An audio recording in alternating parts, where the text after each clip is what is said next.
Okay, so I'm waiting for this signal to do the catch up here. If anybody's out there, there it is. All right. So now I think we're all good here. And hello, fellow old farts. How are you doing? I don't know if anybody's on live yet here, but we are going to have an incredibly interesting show today. If you're here, please add something into the chat so that we know that you're here. And I know that, a couple hundred of you watch this show after the fact. So, and I appreciate that equally as much. And I know that, because I do this show in the daytime, and there's a lot of people out there, including some old farts, who are still out there working during the daytime. And so I appreciate you tuning in later and watching our rerun here. But this today we are going to feature a company that I never heard of, and I don't know how many of you ever heard of, but we're going to feature a company called, I'm probably not even saying it right, Spyexy. We're going to find out how to say it. But if you're a 107 pilot and you live anywhere in the United States or Canada, okay, and you have your 107, you're going to want to watch this show today. There's going to be some really interesting news, and you'll be able to learn how right away you can go out and start earning money, or just having something to do and helping build one of the most complete visual databases of the United States and Canada. So anyway, I also want to say a moment here. I I truly don't want our country to be addicted to guns like we are. And my heart goes out to the people, especially in Minnesota today. I know, my wife, Audrey, as most of you know her, she grew up right in that same neighborhood where this happened this morning. And, this is truly a scourge of our society here, is that we allow these guns to go wild. And we have, we truly need to create something different. And as most of you know, I work diligently to change that attitude. So again, I want to stop and say a few words about that situation. So anyway, getting back to our subject today. Last year at the Vegas drone meetup, right before it happened, I mean, literally virtually a few days before the event, I got a contact from a young man named Graham here, who you will meet in just a minute here, and asked if he could participate in the Vegas drone meetup.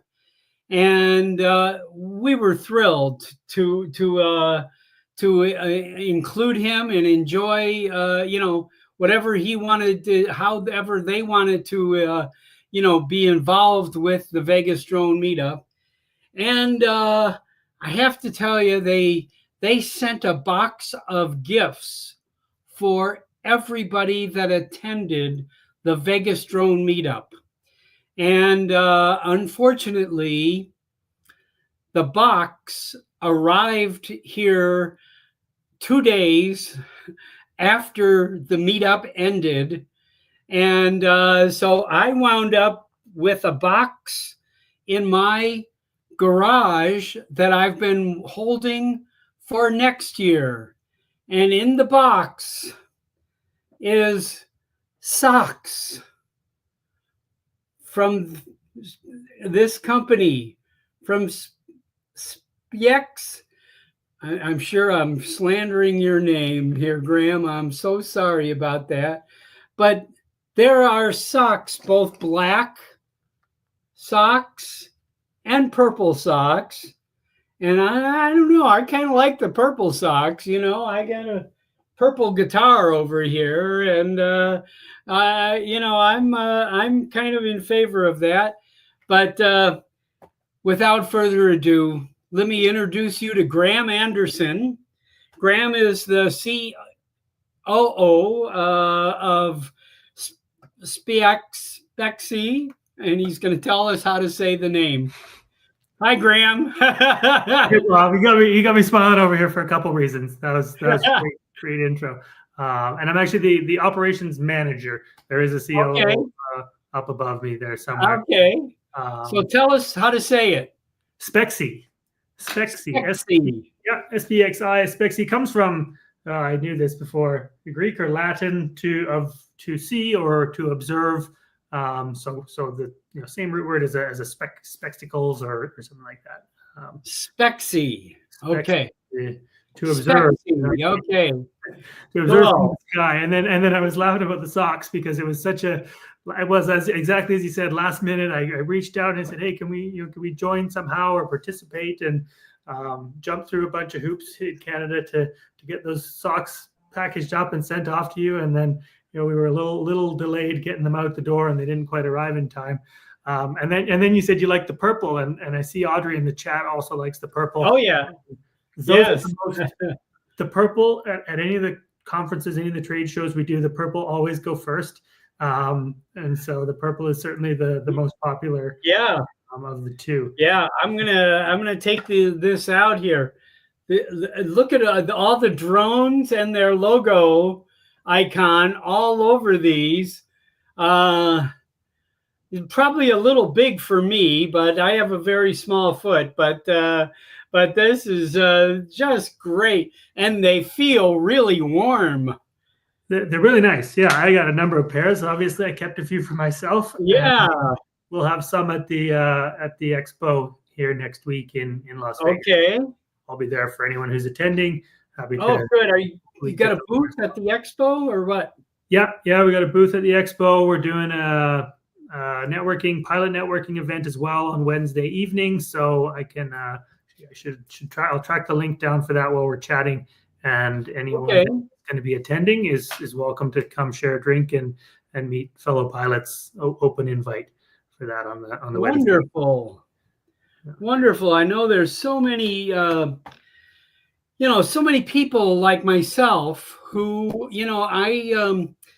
I got into drones and I got to the point where, I figured I want to keep learning. And, after I flew for a short time, I went out and got my 107. And then, I have to tell you, I've probably done just a handful. I could count on one hand how many jobs I've done in the past like 3 years that I've had my 107, and so offering these jobs. So this sounds like a great opportunity for anybody that wants either a full-time or a part-time job flying their drones.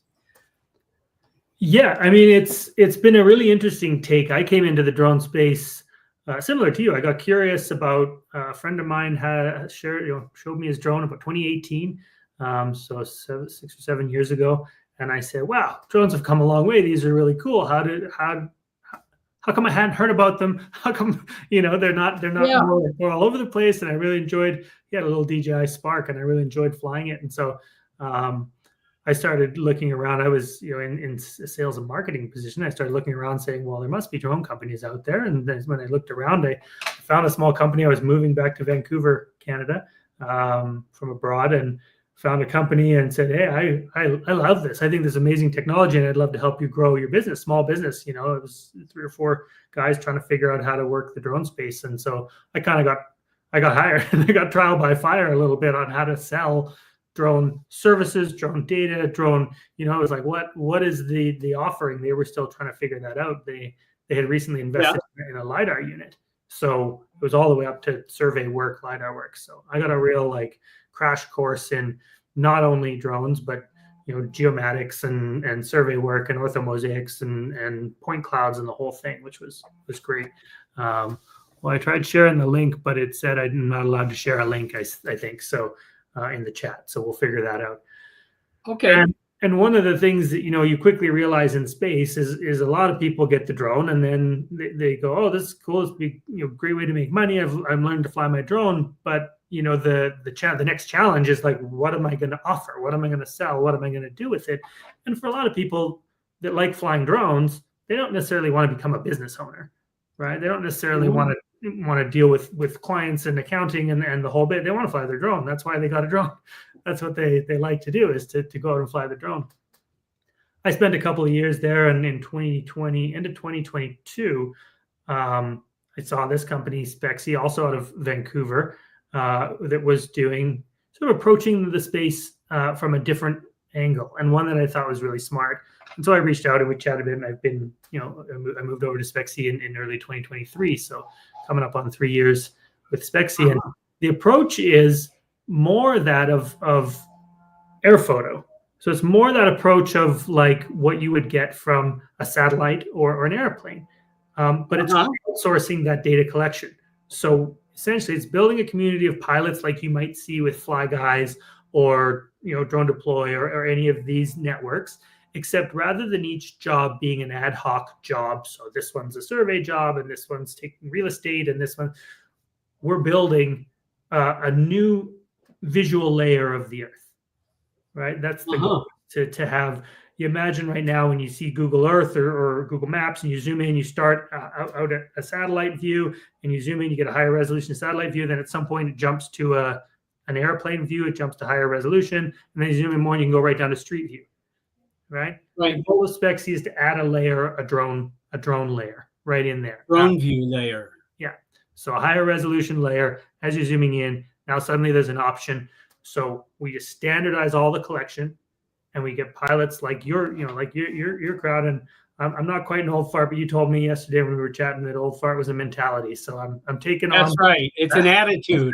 It's an attitude. Being an old fart is an attitude. So it's not necessarily your age, or your sex. It's we have a lot of female old farts now, and I'm really thrilled about that. There's really it's a growing segment of our group is the girls. That's for sure. Yeah, I love that. My wife is leading the crowd here. That's great.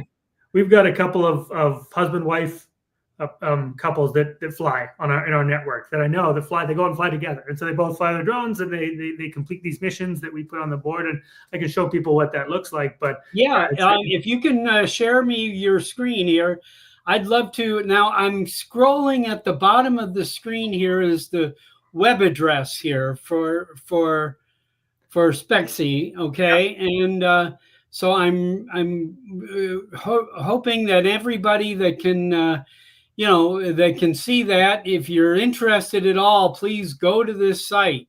But let's take a good look at what this is all about.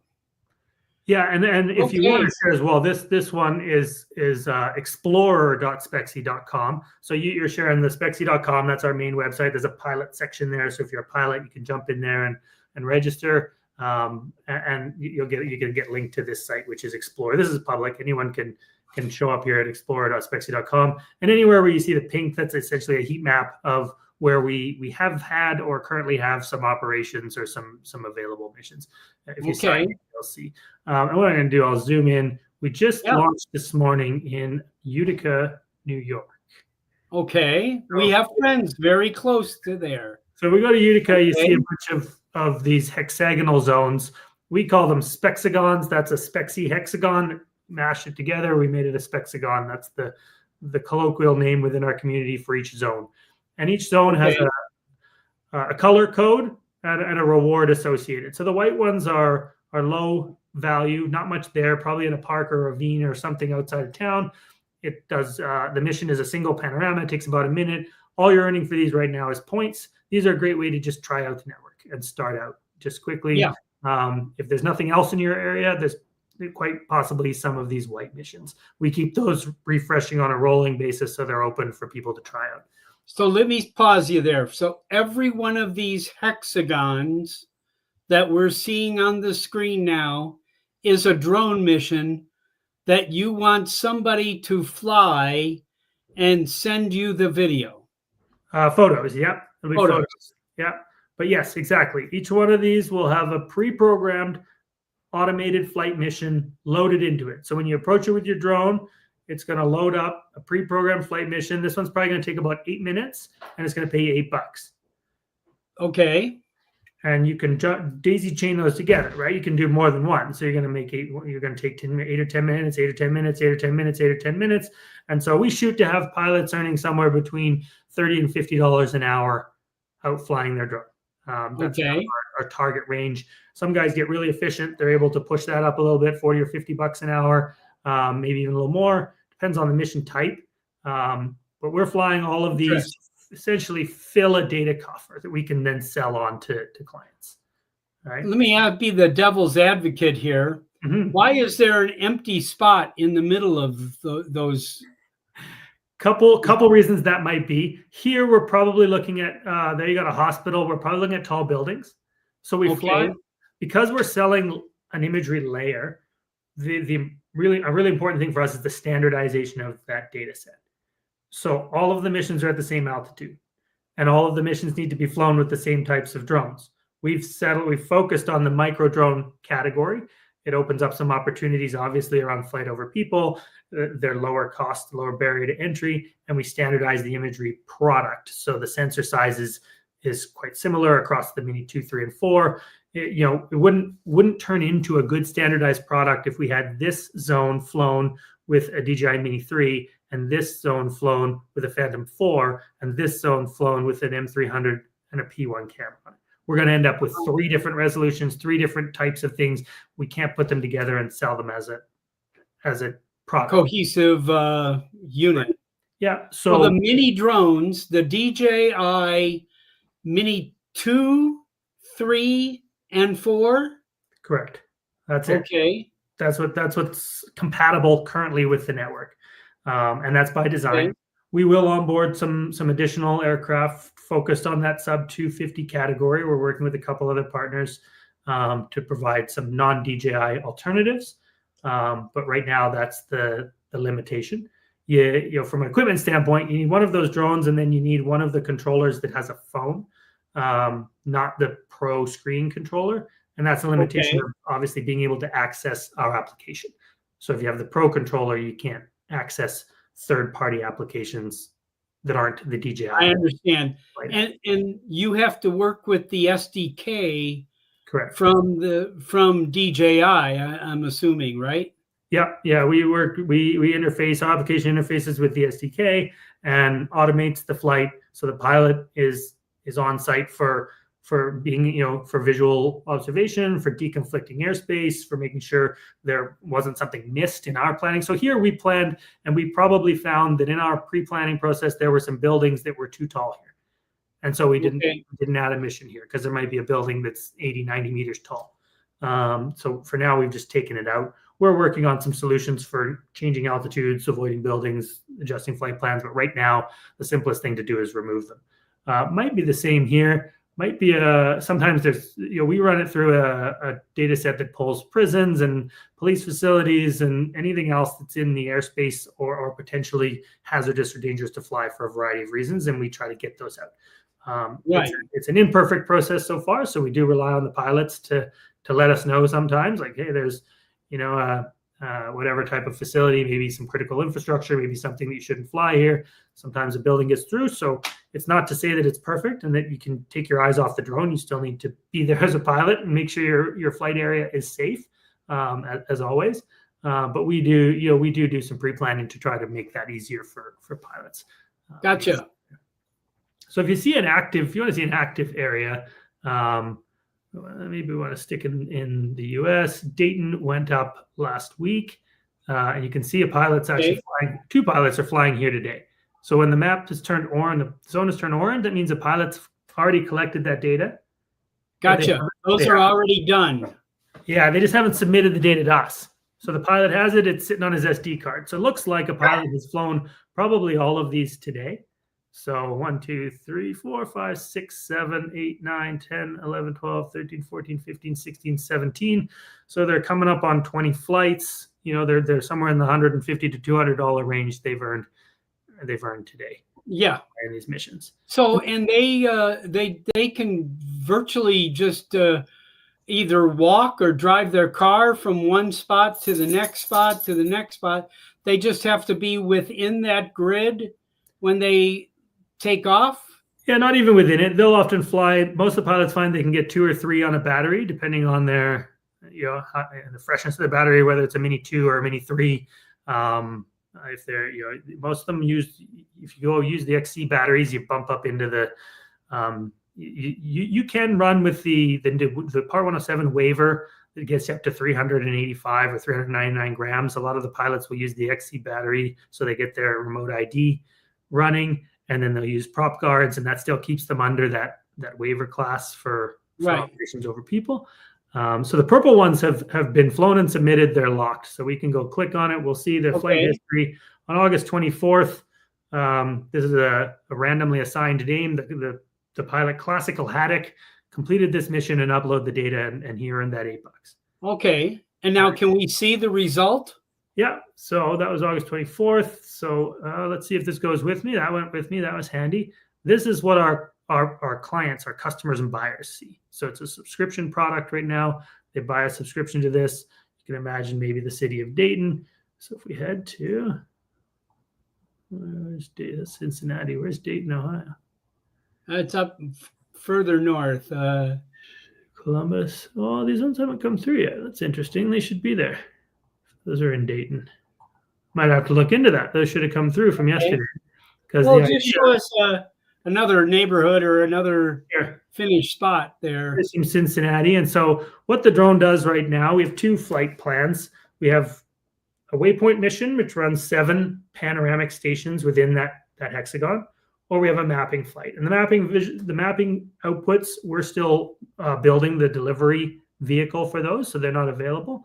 But the waypoint missions will turn into something like this. And so now across the entire city, a subscriber or buyer will be able to see at any one of these waypoints a high resolution panorama, just like a DJI panorama. What they can see there. So every one of those dots has a shot. Yeah, a 360 panorama, just like you would do with your DJI drone if you put it up and did a pano flight. And so we can jump from zone to zone if we want to look out over that way, and we go, oh, actually, I'm interested in this over here. I can jump over there, and you'll see the cardinal direction will take us to the next zone. And so actually, what I'm going to do for you, Bob, is take you to one really interesting use case, because a lot of people might go, well, why? Well, who wants this? And it was in St. Louis recently. They had a tornado rip through there. Some of you might have heard about that. And let's see. There, we probably get April 24th and May 30th. We'll get a before and after of an event like that.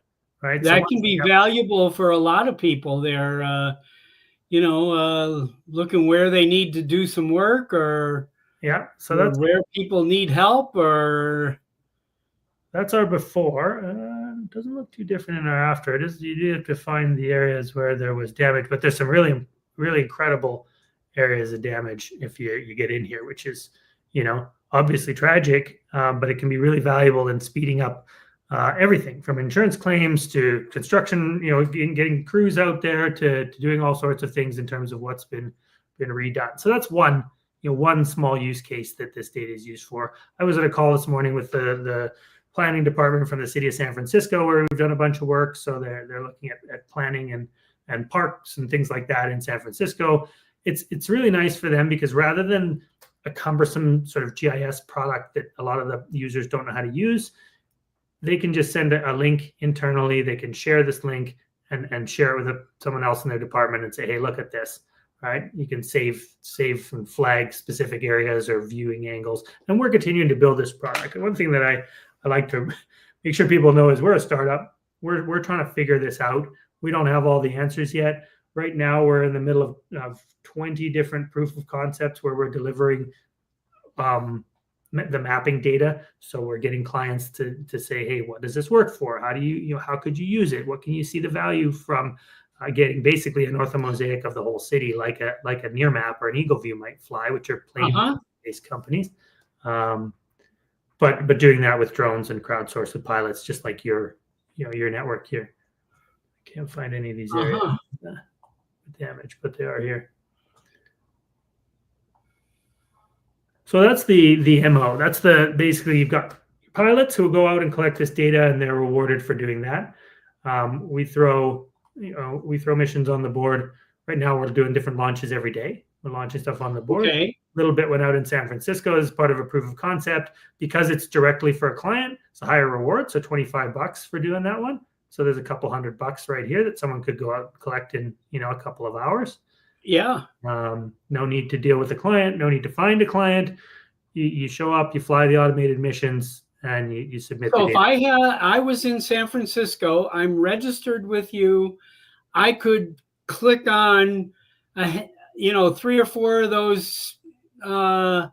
those hexagons, and I could go there and fly those. Yep. Now I happen to know that these ones require a Lance authorization. So if I pick this one, we do have a link straight to airspace link in the app, both in the mobile app and in the computer here. So let's see, it's going to tell me I'm going to airspace link, and I'm going to jump out there, and it's going to take me right to that zone. It's going to say you need to get approval to fly here. It's a 200-foot zone. Okay, airspace is another Lance approval. I know I'm using air control a lot, but airspace link, very similar to air control, same idea. You can request your Lance authorizations, and we just have an integration straight there, so you can check the area, figure out if you require an authorization or not, and then apply for it. As long as you'd be logged in with your Space Link account, just like air control. Same idea. If you wanted to use air control, you can. That's fine. This is just a convenience for the pilots if they want to do it directly in the app and check the airspace. Great. And then so I guess probably the next thing to show everybody is how, as a drone pilot, how do I get started with you? Yeah, I mean, the app is available in the Google Play Store. It is Android only right now, and that's a limitation of DJI's. So you got to have an Android device, either phone or tablet. If you're an iOS user, we found a lot of iOS users, you pick up a fly phone, you can hotspot. That way your main phone is actually free for messaging or calls or whatever you need to do. So if you don't already have a fly phone, it might be a reason to grab an Android fly phone. And as I mentioned, the RCN 1, 2, or 3 controller, so that's the phone-based controller. You can download the app from the Play Store, register, and actually right now, for anyone listening or anyone who signs up, when you sign up, you'll get an email offering basically an onboarding bonus. We'll drop what we call a super hex, so a 7-zone paid trial right over top of, you tell us where you want it. We'll put it right over top of your house. Or at the local park. So if we zoom out, you'll see a few of them. This is a different one. That's probably one, yeah. So someone requested one here. I'm not sure where this is, right? But if you live in Lodi, we'll drop a zone just like that. You can try it out. You can fly the missions, connect your drone, make sure you've troubleshot it all, and you'll make $50. Or I think it's about 50. We pay $8 for those ones, so 8 times 7, you make $56. Oh, great! So just for signing up, you get $56. Yeah, And you'll see, we got a bunch of those here around Texas, one sitting out there. So these are all ones that the pilots have just tried out sometimes back in March. And they can probably fly those from their backyard. Some people can fly. Yeah, if you put it over your house, you can fly them off your deck. And I see Brant's got a couple questions here. We ran through compatibility. No iPhone, Android only, micro drones only. So DJI Mini 2304 and the Pro controller, unfortunately not, just because we aren't able to sideload the app. So you have to be on a phone. And as an operations manager and someone that's trying to build a community, I realize those are significant limitations. The reason for the drones, we talked about, it's a standardization of the imagery. So when you imagine us creating this data output and all of these images looking exactly the same, we need to make sure that all the pilots are flying a similar type of drone, capturing imagery of a similar resolution. Oh, there, I hit one of the zones that got hit by the tornado. Look at that. All right, so that was just by chance, but on April 16th, that was a house that looked like that. And by May 25th, that was a pile of rubble that got hit by a tornado. Oh, my goodness. Yeah. So you can imagine, what these people experienced was obviously horrible, but also from a city planning, community planning point of view, being able to quickly identify areas that were hit and need the most assistance. So your main clients, I would think, are municipalities. Is that right? It's a big one. We're working on a whole bunch of different verticals. So if I have a chance, let me pull this over here and try to show you guys something that we're working through. It's going to take me into there. I'm going to do this. I showed you, I think, yesterday, Bob, with the mapping flights and different type of mapping flights as we create these different products and deliverables, depending on how we automate the drone to collect, we can do things like 3D modeling for game environments, for augmented reality or virtual reality. So this is in the UK and London. We've flown a mission like this, which is a grid mapping mission rather than the waypoint mission, over about 500 zones on the San Francisco Peninsula. So the vast majority of the city of San Francisco, working with a partner in the VR, the virtual reality space, to essentially create models of whole cities. So you can imagine over time, again, we're in the very early stages of this. Our first go-to-market is absolutely, as you've identified, cities, municipalities, so contract negotiations with a variety of different levels of government for different planning and disaster response and management. But so now this is what we're looking at, is a 3D model of this. This is in London, you said? Yeah, this is Leicester Square in London, UK. And then the fidelity is such that you can actually see the screen and the promotional material. So there was Wicked was playing at the theater that day. That's the level of detail and accuracy. This one's a Gaussian splat. So depending on how we collect the data, what the flight plan is, what the mission altitude is, all of which we're working to build into these automations. So we started with the waypoint panos a little over a year ago. Yeah. We started a public beta, so where any pilot could sign up. And so that gave us this deliverable that looks like this.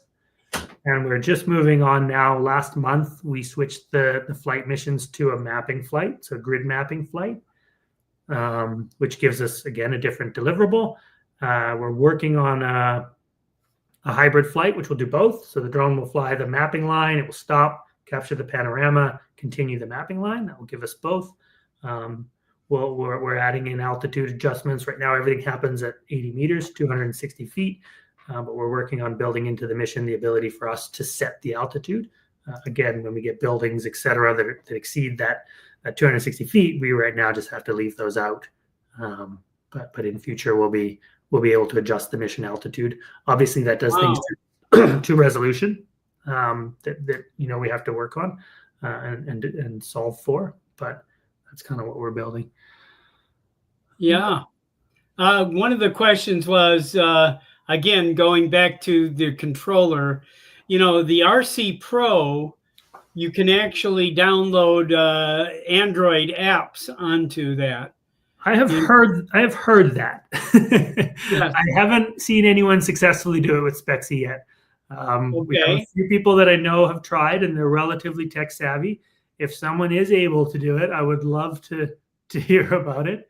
Let's because there are quite a few guys out there with that RC Pro, and that was a $1,200 controller at the time, and I mean, it was and I think you probably get them now for $600-700, but if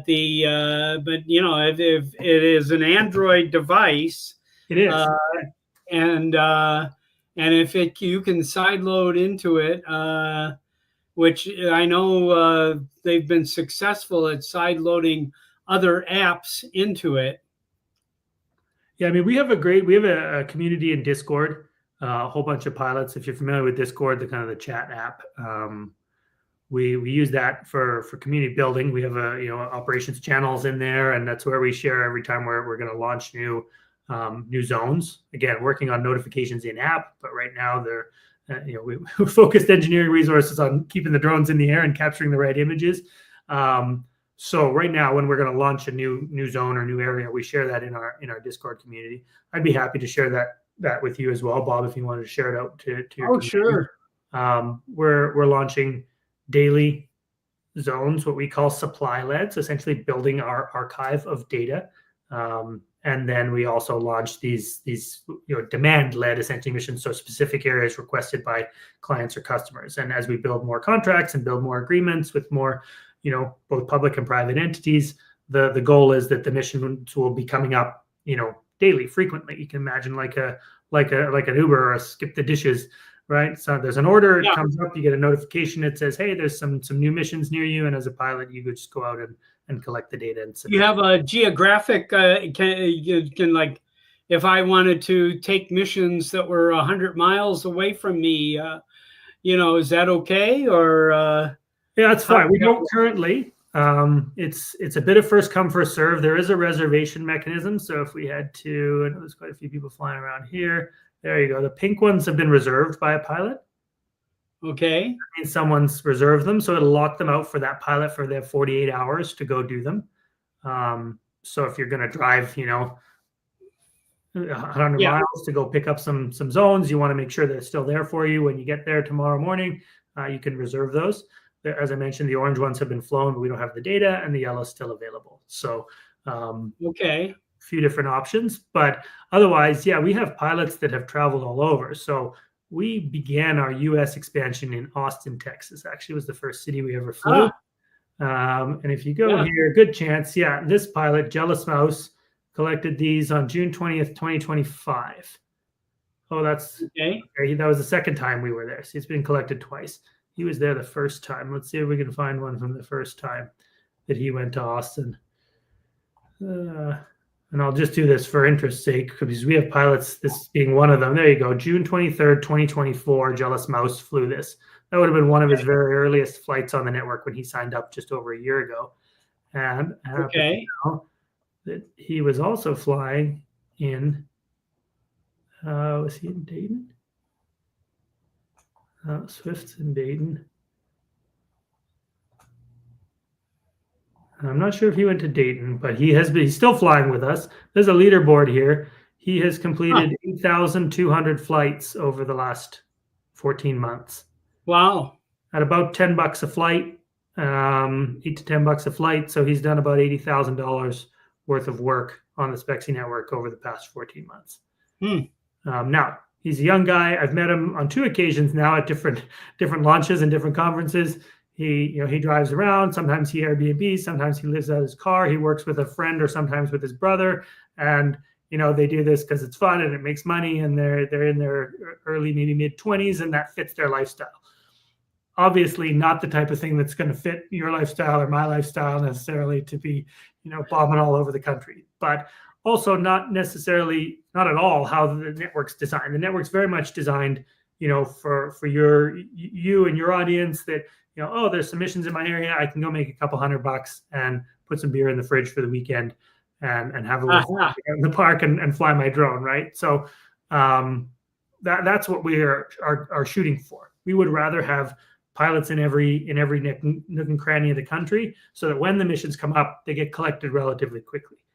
Right? There's because if he's in Dayton, Ohio, or somewhere else, or Indianapolis, it's going to take him a long time to get down to Las Vegas to collect some missions, and we would rather be able to turn that data around quickly with a local. Yeah.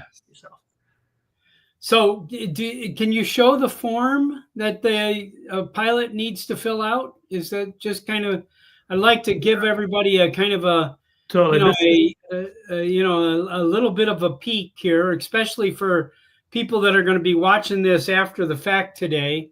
Yeah, this is the website you have running along the bottom of your banner there, so spexi.com. And if you just hit the fly to earn, it's going to give you the links to download the app right there. And all the details on, there's an FAQ there, what you need to do, what tools you need, things like that. But it sends you straight to the download the app. When you download the app, there's a little bit of an onboarding flow. You're gonna connect your bank to get paid through Stripe. So Stripe is a digital service, like a digital payment provider. You right. Connect that up so you can get paid, and you're gonna input your Part 107 license. So you do need to have a license. Commercial operation obviously requires a Part 107 license. Once you've got those two check marks verified, it's going to allow you to connect your drone and fly. When you register there, that'll trigger our marketing team to send you an email about that onboarding bonus I told you about. So right, you need to watch your spam. Sometimes they end up in your junk email or your secondary inbox. We've heard that from pilots. But you will get a test missions, 7 test missions. Yeah. That will earn you over $50. Correct. Right off the bat. Right off the hop. You just tell us where to put them. If it's a controlled, if it's a restricted zone or you're near an airport, you might have to move them away. Go to a park you like or your neighbor, a friend's house, and you go fly them there. You tell us where you want them, a place you're familiar with flying or you like flying, and we'll just put them down, where you tell us to put them down, and that gets you going. Yeah, try it out. We have a question from Gary. Is Transport Canada Advanced certification sufficient? Do you even need to have advanced, or beyond sufficient? In Canada, there is no license requirement for the micro drones, and we don't distinguish on commercial versus recreational operations. In Canada. So in Canada, ideally you have a basic license, but right. we don't require even a license, even a basic license in Canada, because it's not required by Transport Canada. Something to remember when you're flying, you're a contractor, you're the pilot in command, you're responsible for safe operations. And so we try to just make very clear to people the fact that we have put a zone, there's a bunch in North Vancouver right now that just went out. The fact that we have put these zones here does not guarantee or indicate that this is a safe zone to fly, or that it's a legal zone to fly. As a pilot in command, you still need to do your pre-planning and look and go, hey, is there anything here? Is there any reason that I might not be able to fly here? There's a button right in the app that says report this zone or dangerous zone, I think it says. And so you can send a report to us and say, hey, this one's not safe, reason X, Y, Z.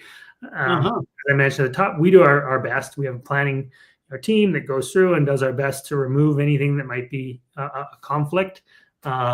But it's an imperfect process. And obviously, when you look at the scale of where we're expanding, we can't go physically stand in every zone and verify that there's not a new building or a crane or a telecom tower that's been put up. Well, now got a question from the chat here from Dre Crawford. Dre has been one of our consistent supporters of Old Farts, and he has a drone company in the San Bernardino, Southern California area there, and he works with quite a few people there. But he's asking you have to have a mini drone. Is there additional pay? He can do RTK type work in that area.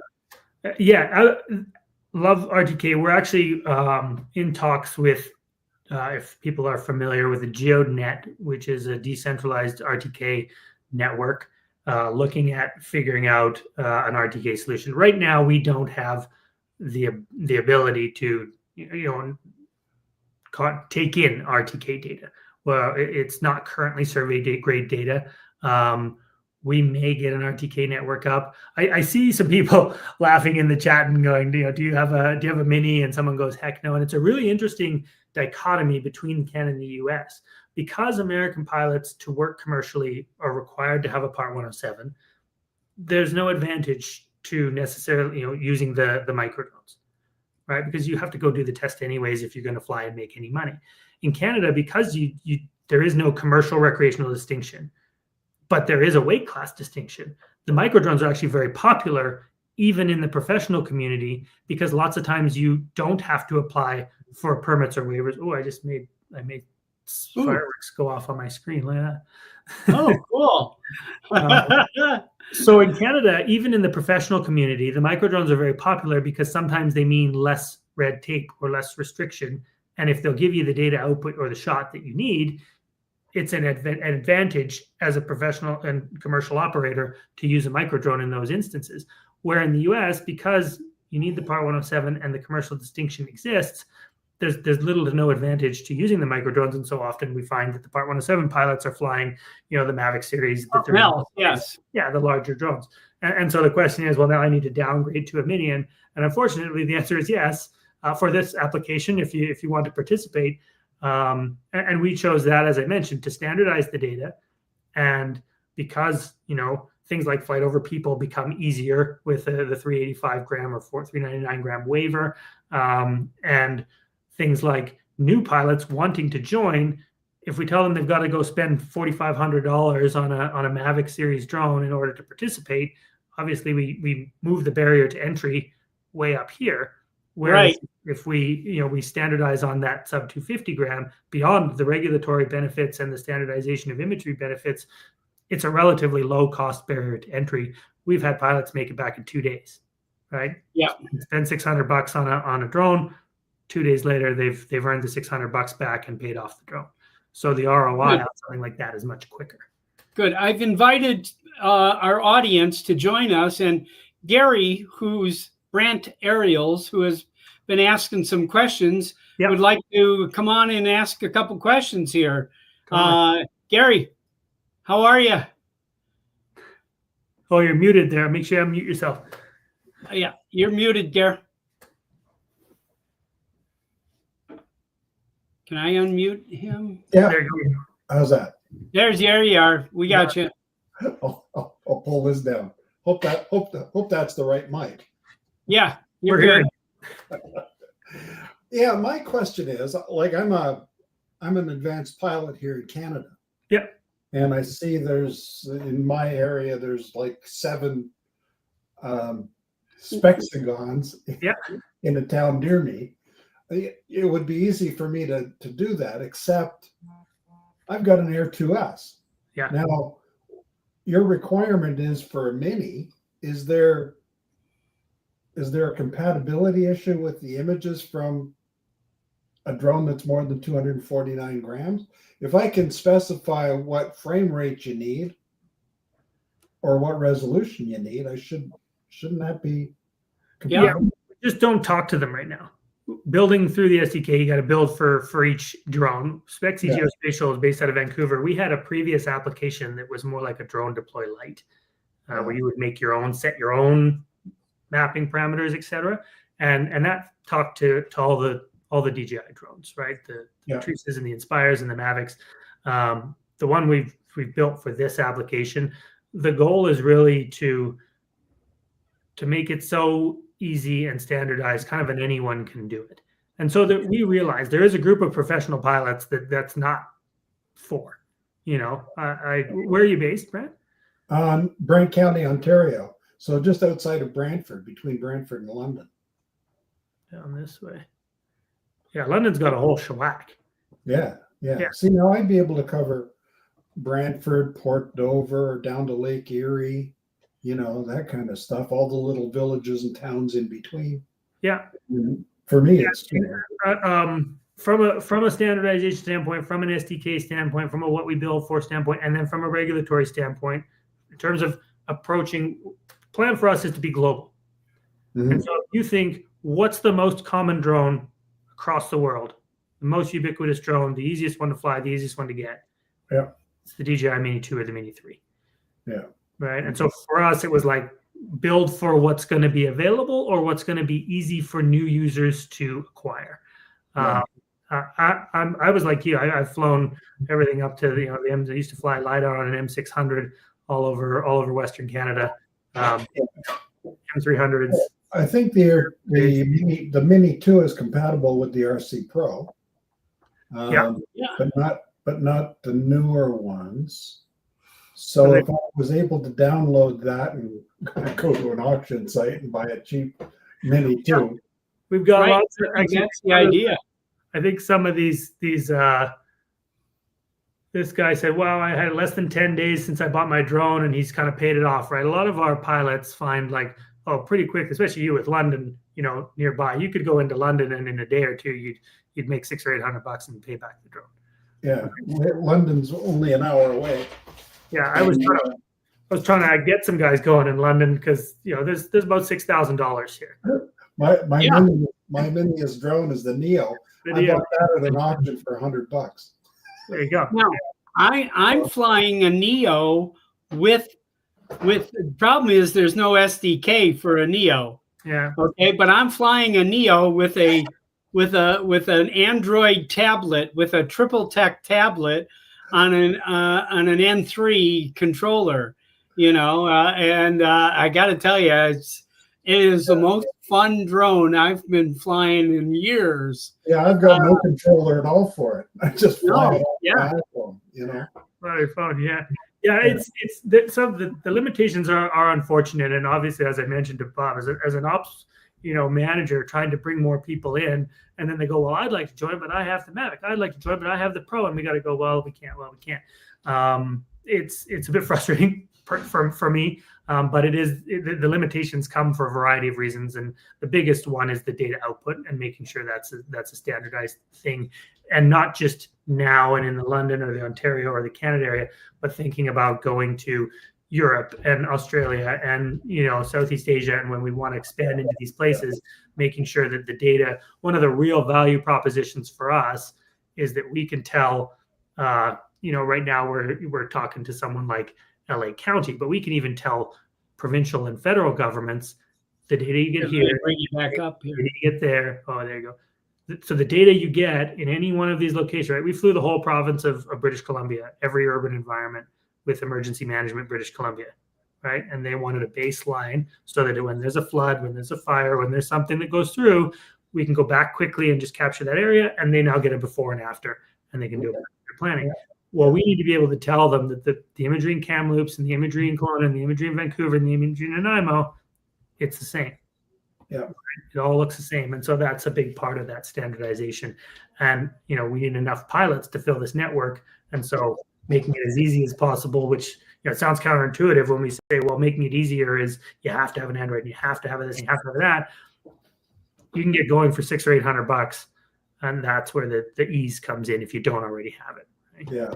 See, I've got $1,200 and 23. I got $3,500 wrapped up in drones. That's Bob said. A lot of his audience is just like that. In the case, right? Yeah. It seems odd to downgrade to get to a commercial. To take a job, right? Yeah, it seems like kind of crazy to do that, but yes. So. Gary, we talked a little before we went on the air here.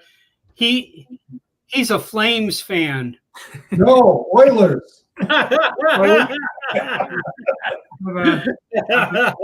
a fair weather Flames fan. I'm not a. I don't have the hat, the Vegas hat that Bob's got, but. I lived in Edmonton for 4 years, and the company I worked for had seasons tickets that I split with another sales rep. Oh, that's I get to go to every second game, Yeah, pretty good. Yeah, actually, what I'm going to try here is to log in so people can see what it looks like. It looks a little different when you're logged in. I have to my email here. Yeah. And I've never been in my life has been in Edmonton. We shot a wedding on December 30th in Edmonton. That was the coldest I've ever been in my life. Yeah, that's cold. You get used to 40 below. It was close. It was close. Hey, Dre, I see ya. I'm going to add you in here. Hi, Dre. How are we doing today? We're wonderful. Dre, meet Graham. Dre Crawford, Recovery One Drones. Dre is the one that was asking you about the RTK solutions. Yeah, I love it. I mean, like I say, if you guys are maybe some people are familiar with the GeoNet, so they're building a decentralized RTK network. For some reason, Graham is spinning on my end. There he is. Okay. Yeah, I mean, I did a bunch of work with RTK, both orthomosaics, survey, engineering survey, EC work, and LiDAR work. We are trying to figure out how to build maps and to correct them. Unfortunately, because of the standardization right now on the micro drones, obviously there's no RTK compatibility there. So the network just right. Which I've been listening in from the beginning. So I was listening to you guys, and I was on a Zoom call with an environmental thing for the state of California. So cool. They were getting a little boring. More fun over here. Yeah. So, I mean, the reason why I chimed in on what I did is that, I understand you talked about how you want to be consistent in all the areas with the same type of drone, same AGL that you want to fly all the different areas. Yeah. And so, like I say, my background, which is basically using the larger drones with the conjunction of GCPs and RTK and all that kind of good stuff. Accuracy is always the biggest factor. Yeah. So that's why I was wondering on your, I would say your company model, are your maps generally just for consumer level? Because obviously it's not going to be at survey grade level. Yeah, it won't be at survey grade level for a time, anyways. What we started with, because it was the easiest thing to do with the SDK, was the waypoints and the panoramas. So that was I was showing you. Okay. We've just switched over to doing nadir mapping flights. So it runs a grid pattern and even cross grid mapping flights. So multi-directional with an off nadir camera. That's what creates this. Yeah, it gives you your 3D effect. Yeah. We currently take directly off the Mini. We get 5 to 10 meter accuracy, right? It's just the from the Mini, not very good. We're able to correct that using existing LiDAR products, typically to like a 25 centimeter.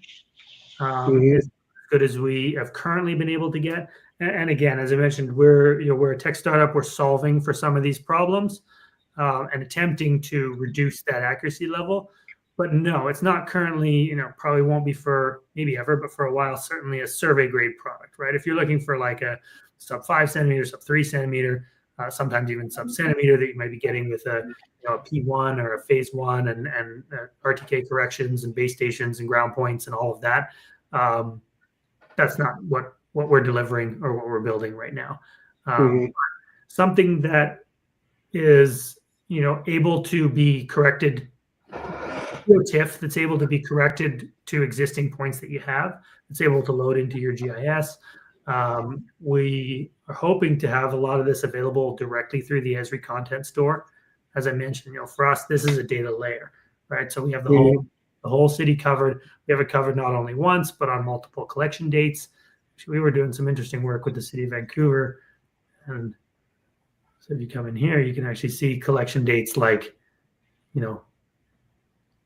we did a bunch of collections back to back to show them change. It was actually we're looking at a crowd for the police department. Again, use case wasn't really what it was for, but we can reload these use cases over and over. You can keep years, months or years worth of data, and we'll figure out. And I've been trying to find in the background some of the mapping data. But once we get an RTK enabled drone sub 250.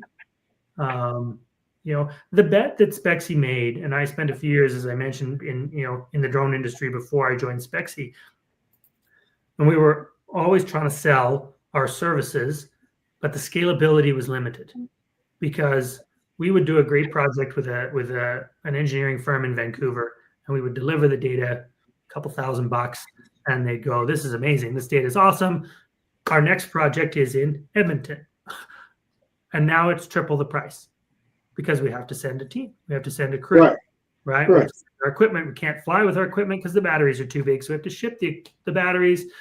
Just the amount of headaches that existed in trying to scale drone imagery collection, whether drone data collection, be it LiDAR, be it imagery, were significant, right? Then you've got your sort of your marketplaces, your fly guys, your drone deploys. They're just aggregating, they're taking over the search engines and they're aggregating all the inputs, and then they're paying out pilots here, there, ad hoc. You do this project, you do that project.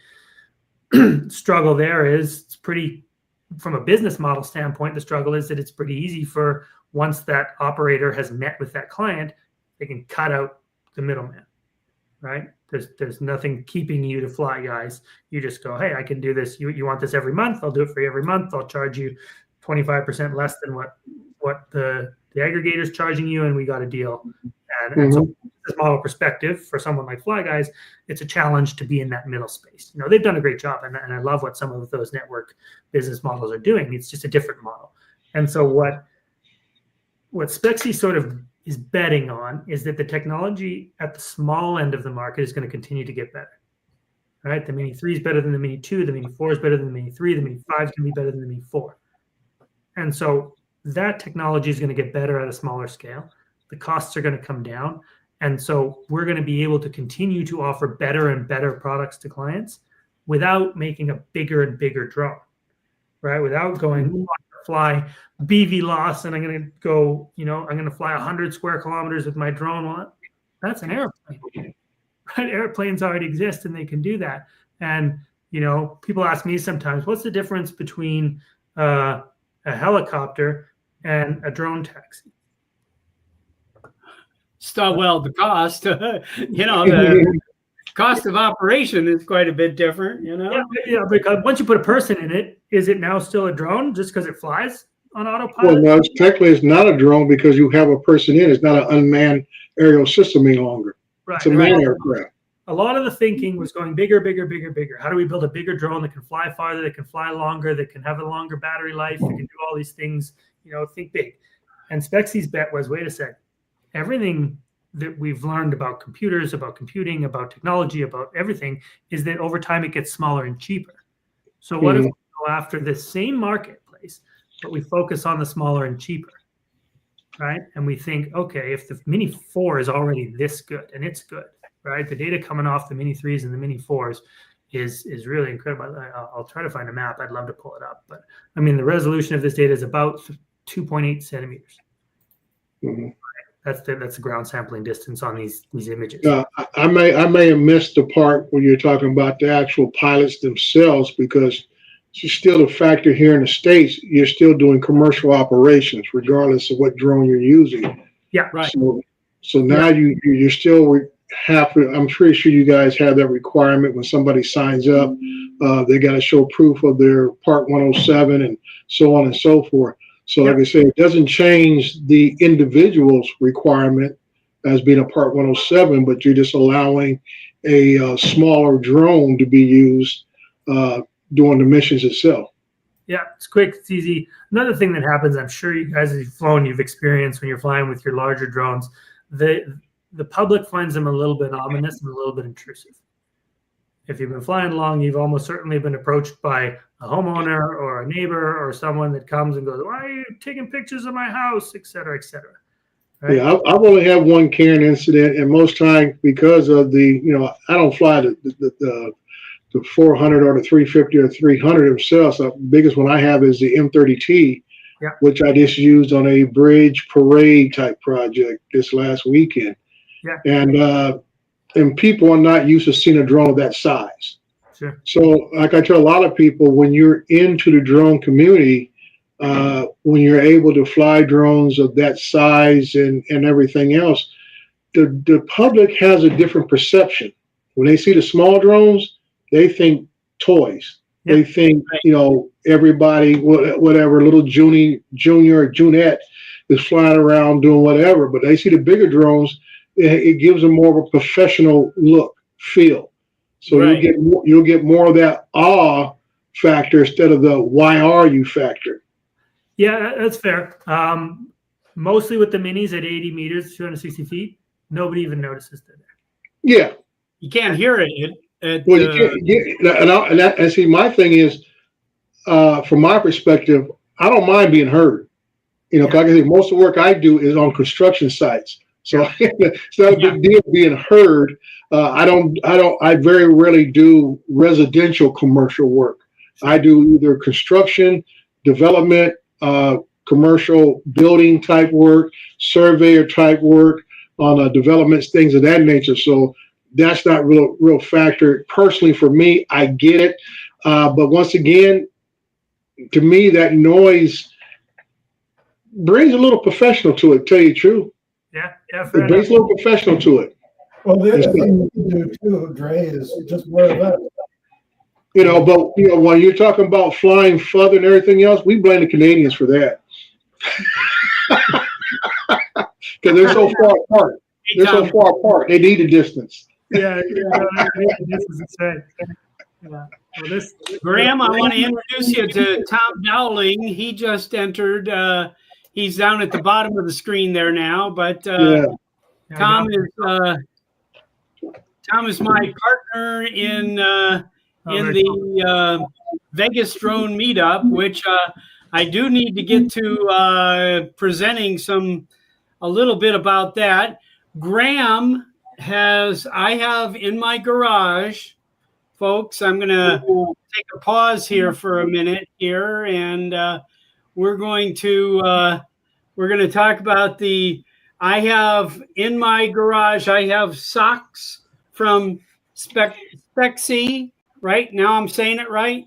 Yep, Spexi, I got it. Spexi, okay. I have a pair of socks for everyone that comes to the Vegas Drone Meetup. Okay, this will be in your bag. We've got us ready for everyone, okay? And, you know, if you're really special, you'll get the purple ones, you know? I thought you were keeping those for yourself, Bob, to wear with your cargo shorts. So, hello, Graham. Pleasure to meet you. Yeah, well, Tom. Yeah, sorry. Graham, I came from an Esri shop in the New York City Fire Department. We have our own GIS group, and we collect map data in areas that most pilots can't access, being part of public safety.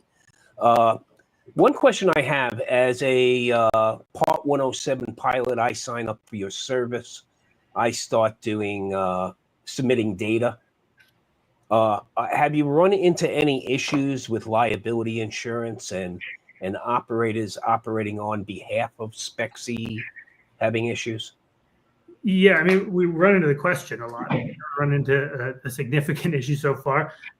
It's set up in such a way, like an Uber or Skip the Dishes, it's a pure contractor when you sign up. You click some boxes, you read some terms and conditions, you accept some responsibility, and essentially, as a Part 107 pilot, we rely on you to be a responsible pilot, which is why we get the Part 107 pilots in the U.S. because that's the requirement. From a data perspective, like an Uber driver getting a speeding ticket, right? The Uber driver has to pay the speeding ticket. If the pilot's acting in a way that's they shouldn't be acting as a Part 107 pilot, they're taking on that responsibility for the flight. Same as if there's an obstacle, as I was mentioning to Bob. If there's an obstacle in the way, and we do have some relatively new pilots that have had their drone crash into a building, and my first question is always, well, why didn't you stop it? Like you're there, you're looking at the right. And same with we just got off a call, as I mentioned this morning, with the park board in San Francisco, where there are a bunch of permitting and liability insurance requirements for drone operators from their bureaucracy says you need this, and this, and they're asking us how we want to manage that. We can't feasibly globally start to take on responsibility for every pilot at every location, and so we have to work with, as much as possible, pilots, professional pilots, or pilots who meet the requirements of the local airspace authority, in the U.S. case, the FAA. Yeah. And then leave that responsibility with them. And we do run into an interesting dynamic. And I was telling with them, if there's a permit cost, we want to help. We want to make it worthwhile, right? Why is a pilot going to fly for $10 a mission when the permit costs is $150? Well, they're not, right? It doesn't make any sense. However, if we up all of those mission prices to $50, the first person that's going to go get them is the guy that doesn't give a shit about permits. Doing more balloons. That's a potential problem. Yes, absolutely. Yeah. Okay. So, but now you made the analogy, Graham, of an Uber driver, we'll say, right? An Uber driver or Lyft driver is supposed to maintain liability insurance with their auto insurance carrier, right? But a lot of Part 107 pilots, I carry liability insurance. I carry aviation insurance. Sure. But a lot of pilots, Part 107 pilots don't. Now, is there a requirement when they sign up that they have to maintain liability? Because, unfortunately, in the United States, we're in a litigious society here that a lawyer is going to enjoin everyone. So if that drone crashes into a daycare center, God forbid, and injures 3 kids, I can guarantee you're going to have at least 8 lawsuits by the end of the day there. And they're going to wind up enjoining your company. So how do you work through that situation? Yeah, I mean, I can't say we don't take on any risk, but we don't right now require liability insurance. We, from a legal standpoint, feel that we're insulated to a degree from both the FAA perspective in terms of pilot responsibility for the flight and the safe operation of the aircraft, and then from the contractor perspective of them being a contractor on the network, submitting data as a third party. We hope none of those things happen. If you can injure 3 kids with a Mini, I'd be pretty impressed. Again, it depends on what you knock into, right? So, yeah, I'm being a little lighthearted there. One of the big reasons that we think the Mini is probably the only way to go about this is because the level of risk is so much lower. Right. If you're flying with larger airframes, you're immediately incurring larger risk, both in the air, airspace risk with other aircraft, and on the ground, should anything happen. So it is a risk mitigator to stick with the lower weight airframes, because the odds that even an injury or God forbid something fatal happen are lower. We're running a balance, trying to find a balance, and then I believe it is quite possible that at some point in certain jurisdictions, for sure, we do require operators to have to provide some sort of proof of insurance. Some municipalities like New York City, NYPD, in order to secure, a permit with them, they're looking for that liability insurance. Yeah, they're looking for that indemnification, right?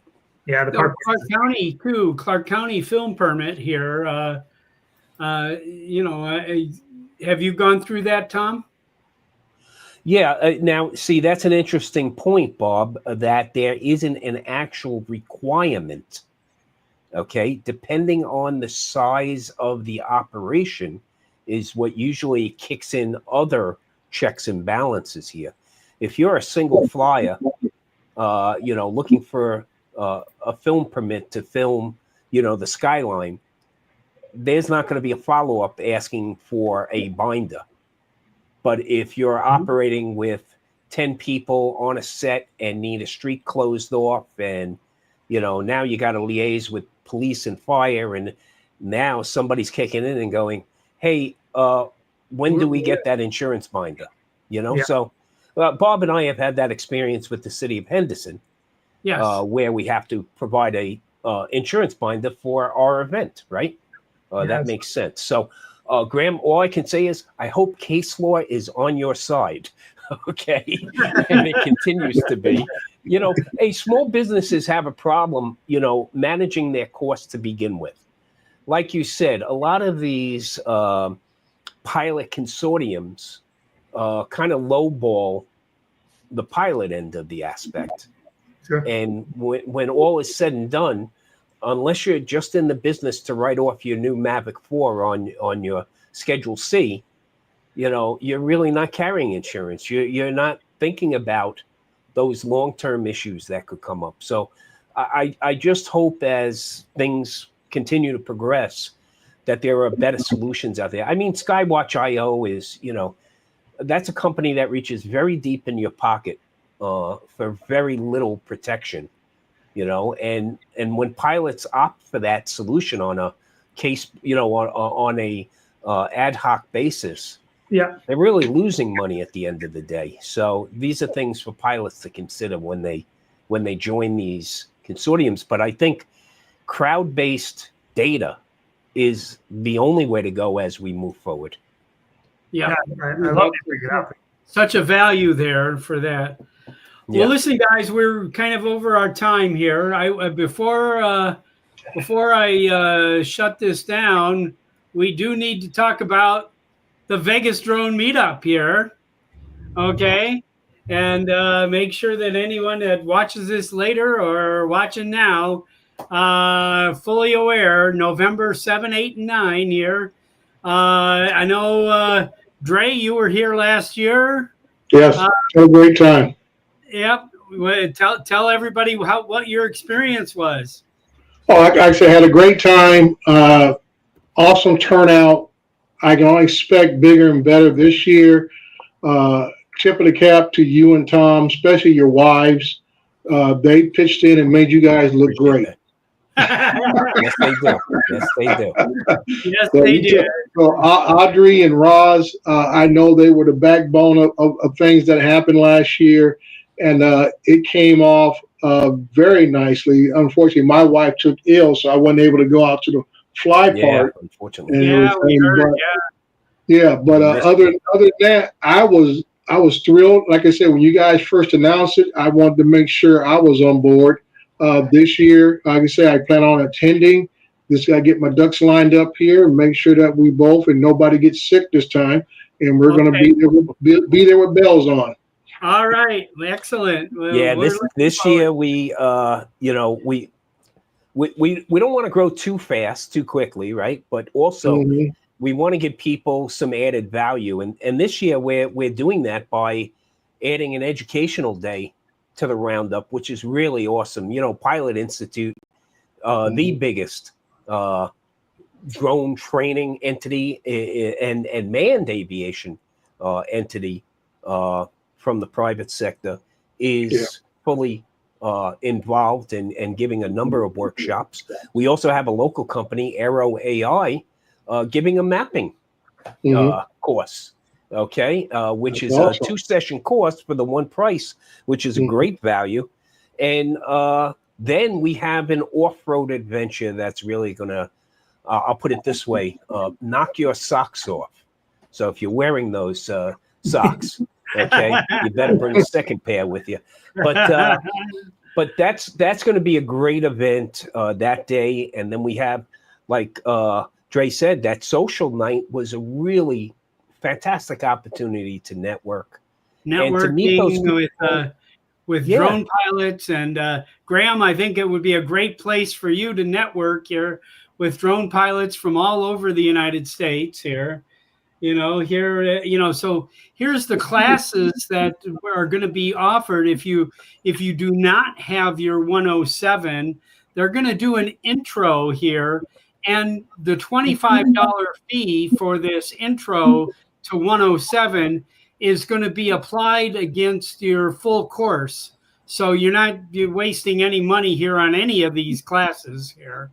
And then the photo and video essential seminar here, which is going to, if you've been flying your drone in auto since you bought it and you've never gone into pro and never made adjustments, you want to attend this seminar and hear from not only from Pilot Institute, but I also know they're going to have some guest lecturers there that you will see some professional pilots working in this space will also be teaching at that seminar. And then an introduction to business, which, if you're going to do this as a business, you need a business license. You need insurance, as we were just talking about.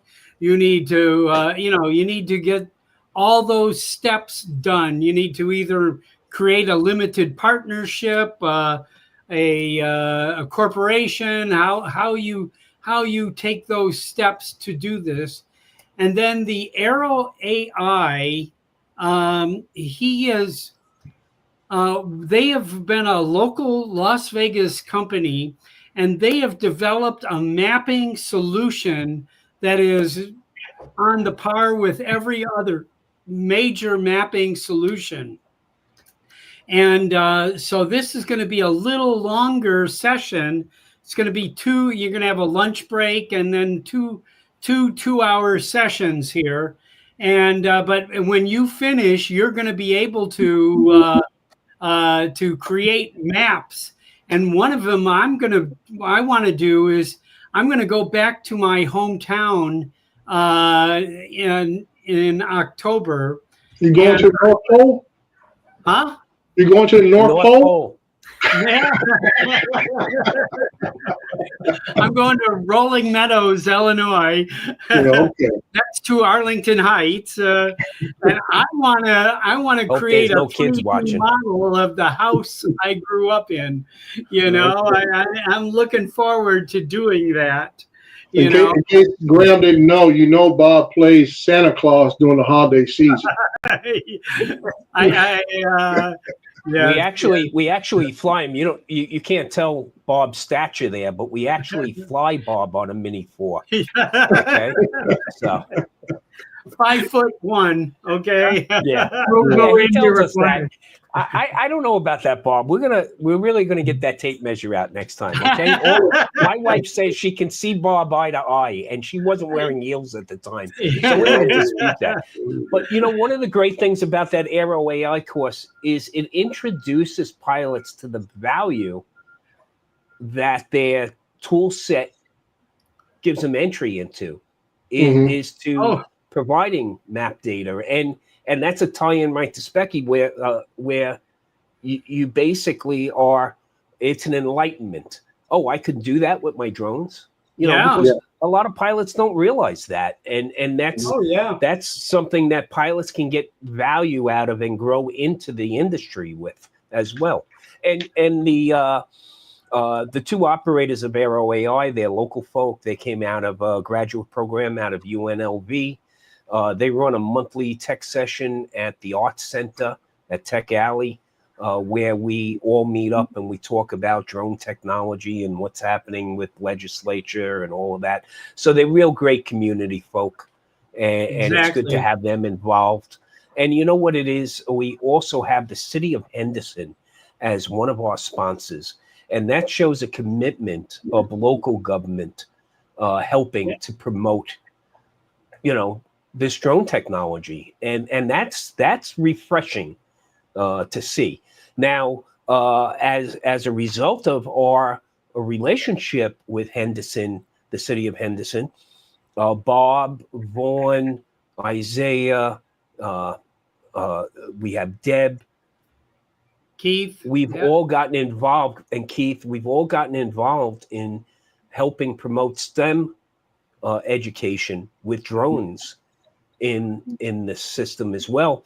And we've partnered up, and we've actually been able to make presentations to over 700 kids this past summer at all the recreational centers at the day camp sessions with the city of Henderson. And we're going to continue that with the after school programs, and we're hoping that's a good example that we're setting for drone enthusiasts and Part 107 pilots to understand that we have to cultivate that next generation and help them gain entry. And you know what? Drones are a stepping stone into aviation, right? There are drone pilots who've gotten the bug and have actually gone on to become Part 61 pilots in manned aviation. So there's great opportunities here. And Vaughn actually teaches at charter schools, and he also promotes that on a daily basis there. So it's great to see, and we're hoping the other meetups across the country, think Yep. about this as Be an part of excellent their thing to outreach do. when they put on their programs. Yeah. Yep, get involved with the local community. That's for sure. What did That's Ray where the Kelly say? value of this is. Drones instead of drugs. Introduce Yeah. kids to drones instead of drugs, right? There you go. That's right. That's right. All right, guys. Thank you very much. I'm gonna go around the room here and let everybody check out here. But Dre, how would you? What would you like to say and encourage everyone here? Well, due to our current climate, I just want to encourage everyone not to get too downtrodden about what's going on. Continue to fly within the rules, fly safe, and enjoy yourself more than anything else. I think at this point, as I've always been a big advocate of Part 107, and as we're all seeing that we all might need to go that route to continue to do what we do for fun, and especially if we do it for profit. So go out there and get it done. Thank you. Great. Thanks, Gary. No, I think Spexi, presents a great opportunity for a recreational pilot to make some money on the side. I've got, while we were on, I went and searched out a Mini 2 SE and a Mini 3, and I'm winning auctions on both. They close on Sunday, so we'll see. With my kind of luck, I'll end up with two. I'm sure you'll enjoy them both. And then if I can sideload that app onto my RC Pro, you'll see me signing up. All right. Great. Cool. Tom? Well, I'll be traveling this coming Tuesday, actually Wednesday, out to the Northeast to attend the first annual Northeast Drone Meetup, run by some great folks up there. We'll be flying up in the great state of Rhode Island, which is a target-rich environment, beautiful spot, and we look forward to networking with all those great folk out there. All right, good deal. And Graham, thank you so much for the whole afternoon here. Yeah, no worries. I'm going to say to Gary quickly that the Mini 2 SE does not have SDK compatibility. So if you lose that auction, lose that auction and go with Drop that auction. Drop that auction, yeah. In the original Mini 2. Go to the Mini 3. Or the 3 or the 4, yeah. And then I will say that at the expo next week on the 2nd, we're going to be launching about 1,200 of these missions over Las Vegas. So that's about $12,000 up for grabs in Las Vegas for anyone who's in that area. But if you're in any other area in North America, we're launching daily launches of anywhere from 300 to 1,000 missions. We're spending close to 120,000 US dollars a month right now on pilots and missions. So if you're a mini pilot or you're thinking about being a mini pilot, or you could stomach downgrading to a mini, there's some opportunity out there. And if you're just getting started and you're not sure what to do, it's a great way to start out and make a little bit of money and try some automated flights and things like that. And then fantastic. Love what you guys are doing with the meetup. This year will be ahead of time. You got a box of socks already. I do. Let's chat and maybe we'll get you some other pieces of swag or prizes or things like that as well. Excellent. Our sponsor. And Tom, if you're heading up to another meetup, we're certainly open to sponsoring or sending gift bag items or swag or things like that to any local drone meetups, because that's fantastic, Graham. We want a global network of pilots, but for now a North America wide network of pilots that's really robust and it just enjoys getting out there with their drone. That's my favorite story, is someone that's like, I bought a drone and I didn't have much reason to fly it, and now I go out and I wander around my neighborhood. We've had people say, like, I saw parts of my city that I'd never been to before. Exactly. Yeah. Just kind of went and completed these missions. So exactly. Great that opportunity. Happens here quite often, Like I say, this excursion, this adventure that Drone Envisions is doing during the Vegas Drone Meetup. I've gone on this trip, And I have to tell you, I've gone to places, I've lived in Las Vegas for 51 years, and I've seen places over the last 6 months that I've never seen before in my life. It was funny because, you know, I've only been in the Valley for 4 years, and we took Bob and Audrey out on one of these excursions, and they constantly was echoing from the back seat, wow, I've never seen this before. I've never seen this before. And Didn't know meanwhile, they this have existed. decades in this valley. So, Yes. you know, we love the model that you have there, and I'll be signing up. Really, I have a Mini in the closet collecting dust. Okay, I fly the Air 3S and the Mavic 4 Pro, but you know, this is a great opportunity for folks. Definitely. Yep, I'm going to sign up too. I have a Audrey has a Mini 2 that she could do this with, and I of course have the Mini 3 Pro that I can do this with. Bob's looking to put his wife to work. That's what we just heard, Graham. Okay, so I heard she does during the meetup. So. Yeah, she is so busy right now. She has she's just a Wonder Woman.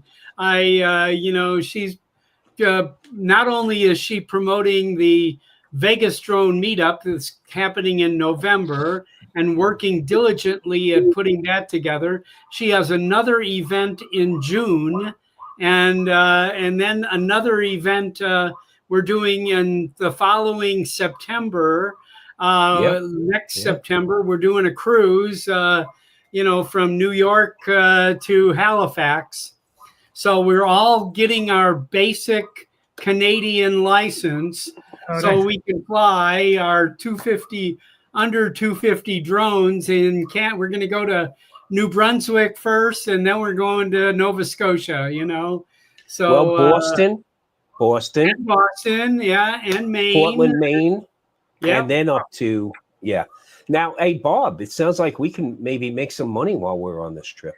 We might, okay, yeah. so, Right now, you're locked to your country because of your bank. Boston, you can have Boston. Well, I got to get my dual citizenship. Then here we go. Yes. Okay. You can have Portland. You can have Boston, Portland, Maine. And maybe Henderson in November. We'll throw some down over Henderson. But sign up. We'll get sounds good. A free or a paid trial there if anyone wants. Okay. We'll take your money. That sounds good. Absolutely. Thank you, Graham. Thank you, Tom. And thanks everybody for watching. I'll tune in next week. I'm sure we're going to have another great session here, and enjoy the long weekend. It's Labor Day weekend here in the United States, and we have you know, I know we have quite a few great things happening. I know this weekend, 4 months ago, my neighbor purchased a Mini 4 Pro for her son, who doesn't know about it yet, but he's arriving here Saturday, and he's going to receive this gift from his mom. And I'm going to help him get started. So and maybe put him to work too. Look at this. Put him to work. Okay. Yeah. We'll put him to work. Okay. He's in San Francisco, is where he lives. So there you go. You should probably have something for him to do. I imagine we will. Yeah. Thanks so All much. right, everyone. Guys. Thanks again. I really appreciate you all. You know, we'll talk soon.